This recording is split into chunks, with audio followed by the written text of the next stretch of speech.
Siendo el partido político de más nuevo de Bonaire, este movimiento de pueblo bonaireano ha pasado a visitar al primer ministro Mike Mann durante su viaje de Hamburg para protestar contra la decisión que Holanda está tomando contra las islas.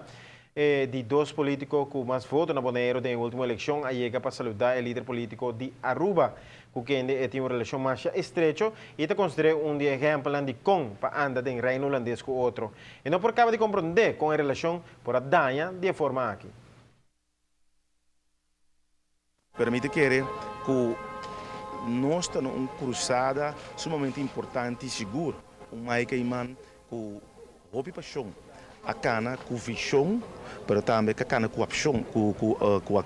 para o que está regardar é parte de visão para o que o Craig faz coisas junto é win-win e a bebota mira é mesmo Mike Mann com a carga é que o Craig riba sulomba a mesmo com o Craig aqui naturalmente representar para o país madre Holanda.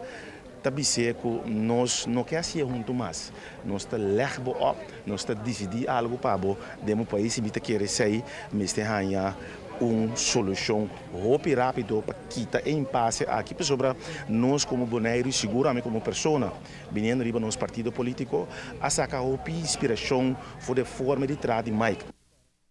Elvis Chinganchua desea Mike Mann hope força em sua luta e avisa de espera que pronto lo por resolver impasse aqui entre Aruba e Holanda.